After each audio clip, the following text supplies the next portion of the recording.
Hello, hello. Wow. Okay. I'm wondering how you all are feeling with this full moon in Aquarius energy this August 19th. This last week has been an incredible doozy for me. My husband has been gone for work for over 6 weeks, and the kids and I had a flu bug last week, which is why I didn't get my last moon messages into you all, but I'm back again today. I definitely struggled with perfection, with the wanting to show up and not letting anyone down.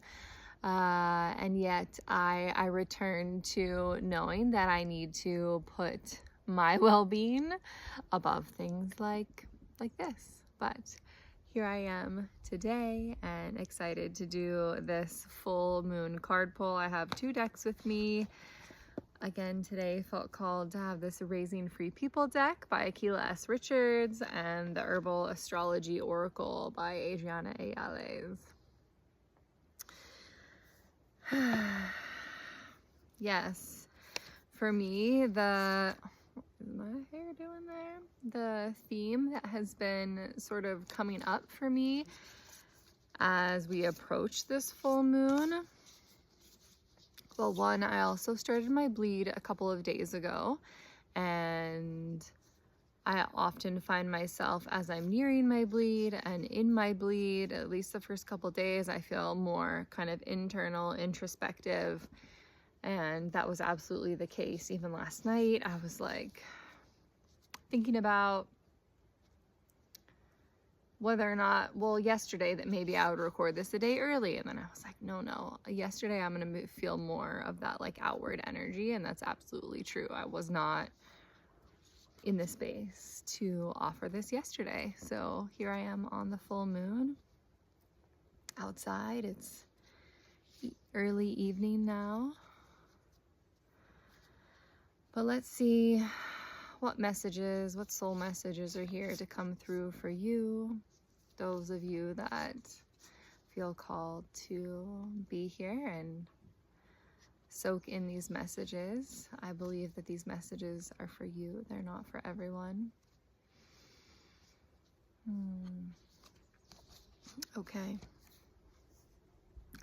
Ritual. Yay. The card says, in the middle of struggle, ritual can be powerful. To slow down and bring more of your awareness to whatever you are doing is to invite other parts of your senses and self into your conscious mind. At times, you can be your own support, your own filter or barometer when you learn how to transform your most mundane acts into slowed down, multisensory opportunities to discern and decide. Wow, Akila, yes, like what a beautiful card. This is such an incredible reminder. I know we've talked about this before, but slowing down and turning your opportunities into these like multi-sensory savoring acts can transform your life. And I love these words, discern, the word discern. That's such a beautiful practice. What does that mean to you to discern? To me, it's like when 2 things are maybe close or you feel like you could choose this or that. But how do you slow down? How do you turn into your own inner compass rather than looking out, asking other people what you should do? Instead of looking it up on Google or searching reasons why you might choose one or the other, can you instead turn inward, feel in your own body, notice your sensations, your feelings, and discern what the right path forward is through maybe even a ritual of that practice of pausing, slowing down, waiting, turning in. Can that become a ritual that you practice more often in this world that is so outer focused, screen focused, asking other people's opinions, searching, posting? Instead, can you turn in? Not turn out, but turn in. Can that be a ritual that you practice? Okay. I'm gonna do one more from this deck.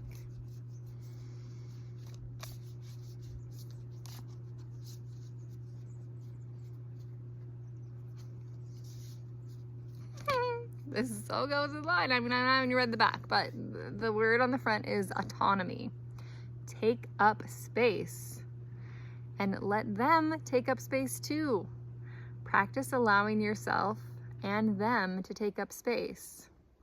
Work it until it invites boundaries that work. So this deck is specifically from a woman named Akila who wrote a book about raising free people. And so in a lot of these cards, like in this card, I think the intention is with our children. Like, can we let them take up space too? Practice allowing you and them to take up space. But I also know that this can apply to other people in your life, whether it's people that you live with, you're in relationship with, friends with, or other people. How does it feel to take up space? Maybe you're someone who often doesn't take up space when your friends or the people around you or your children are taking up all this space and it's all about them. How does that feel? And can you practice allowing yourself to take up space when you're not used to it? And can you allow other people to take up space? Maybe if you normally are the one taking up the space and filling the void and doing the speaking. And I love this, work it until it invites boundaries that work. And of course, all the time this is evolving, but this reminder that boundaries aren't something that's like static and you create one boundary and it's never going to shift or alter. There will never be an opportunity or a time when your boundary might be slightly different than that. And that boundaries that work for other people, like, here on the gram, you might be scrolling and someone's saying, well, this is what I do with my toddler. And every time it's like this.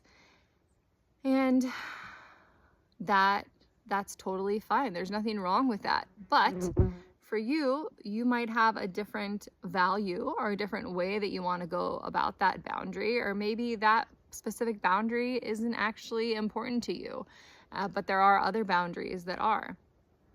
So I also just feel like this is a reminder to consider our boundaries, notice where they are, remember that it's normal for people to test them. Sometimes a person doesn't know where a boundary is until they've crossed it, and they maybe won't know unless you actually speak up and say something. So this is your reminder to speak up and say something. Autonomy. Okay, now this herbal astrology deck. Love this deck. Also, both beautiful decks. This one I received from a dear friend Clementine on my 40th birthday. Almost 2 years ago now.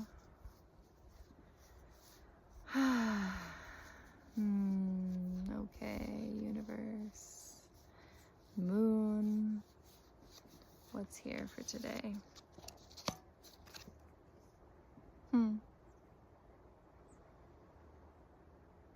The card that I chose was Sage. Blessing.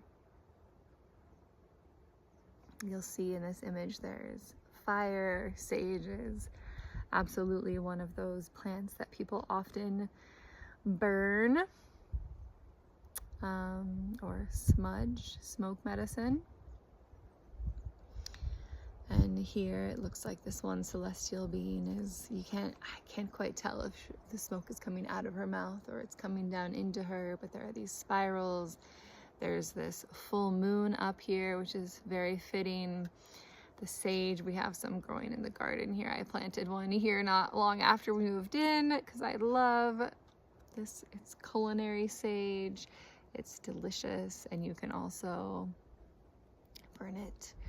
And there's this river with these little like cups, these little vessels floating along the river. I feel like it's just a reminder that there's these, you know, little blessings, little reminders that there are blessings all around, and we need just to look for them. Sometimes we need to reach for them. We need to open to them. If we're closed off to the possibility of receiving, we cannot receive. Like that old saying, like, closed mouths don't get fed. I love the visual of, you know, the baby birds that are, if you've seen a video of baby birds in the nest and the mama bird has gone to get food and the baby birds are just like, all of them, feed me, because there's multiple birds and who knows which one she's gonna feed, and is she gonna feed you? But if you're sitting there with your mouth closed, she's definitely not gonna be able to put food in your mouth. So be open to receiving the blessings, big and small, because they're always flowing your way. Always flowing your way. Blessings, big and small. Okay.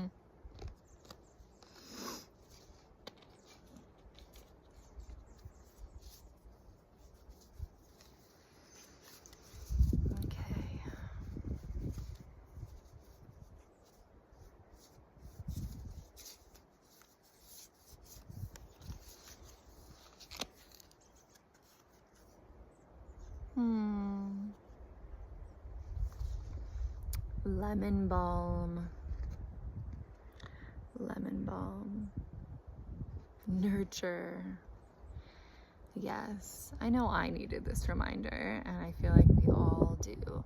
Lemon balm is a beautiful, fragrant, delicious herb. It's wonderful for tea. It calms our nervous system. I love this, like, goddess is here with this staff that looks kind of like mushroom-esque. There's bumblebees here, sign of fertility. She is sort of floating in the sky in the sun. The sun is radiating behind her. And very much at peace. I feel like this is a reminder to take a moment to nurture you, nurture your soul. We all feel nurtured by different practices or acts, different experiences, so only you know what nurtures you. But there are so many ways that we can provide just a moment of nurturing to ourselves, even if it's, you know, pausing in our day to day. Maybe taking a moment to even, like, I'm thinking about this, the way that we can offer ourselves self-loving touch, because so often it feels like it's talked about as something that needs to be received. Of course, I was just talking about receiving here, but we can also provide our own selves loving touch. So, you know, maybe for you, stroking your cheeks, your face. Some people love the sensation of their head being massaged. And only you know what pressure is the most pleasurable. Is it when it's a little harder or a little softer? But can you take even, you know, 1 minute, 5 minutes, and just nurture yourself, this body that has carried you all of these years that you've lived since you grew inside your mother's womb, that has grown with you, that has walked every step. Can you nurture your body? Can you sink in to your body, to your heart? Can you feel your soul inside? Can you lovingly caress or energetically hold yourself just for a few minutes? And how do you feel after? How do you feel? Even just after these few minutes, I feel a little more like vitalized and energized and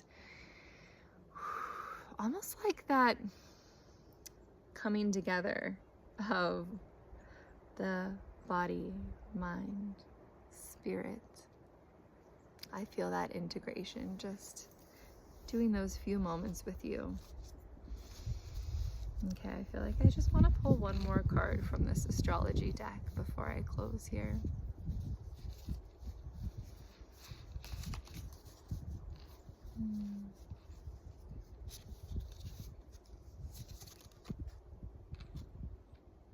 Yes, oh my gosh, yes. Okay, Kava Kava. Community, I love it. There's a couple of men here drumming and playing instruments, and the women have their arms in the air, naked breasts. They're dancing. There's this blue dancing while they're sitting. I love the possibilities.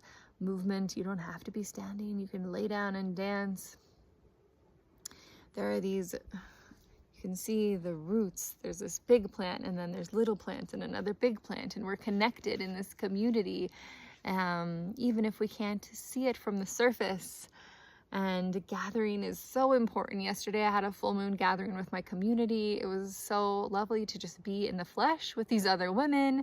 We sang, we had a little ritual, a card pull. We wrote down some things and burned them in a little fire. We ate food together, we laughed, we talked. It was just, we are social beings. Human beings are not meant to be solitary. Yes, we might like alone time, but we're not meant to be alone all the time. We're meant to be in real life connection and communication with one another. So if you've been mostly communicating on social media, if most of your friends you only communicate on social media, let this be a reminder that you need people in real life. You need to meet people in the flesh, whether you're going for a walk or a meal or a chat. But it is important to have that in real time mirroring with someone, that energy exchange, that practice of being with one another. We need to cultivate and remember how important this is and to practice it even when it's hard, even when we don't want to like leave our house and get out there. But we know that it's good for us, even if it's hard. Kind of like running or going on a hard hike or lifting weights. Just because something is a challenge doesn't mean that it's bad, and doesn't mean we shouldn't like lean into it. So if you needed that reminder to be with community, to go out there or invite people to your place, this is it. Look at that. All right, my loves, I hope that there was something there for you. I hope that you enjoyed this message. Hope you're having a wonderful full moon. A new episode of my podcast just released today. I publish episodes on the full and new moons. This one is with Anna Lundqvist. I'm not sure if I'm pronouncing that right. She's Swedish. She is also known as the spiritual midwitch. It was a beautiful dialogue about birth, everything the magical feminine, ritual about honoring, rites of passage. So go there and listen on all major platforms, or you can watch it on YouTube. And also remember that Mother Circle is coming this September. If you are craving community, I'm doing a virtual and an in-person at Soul Center.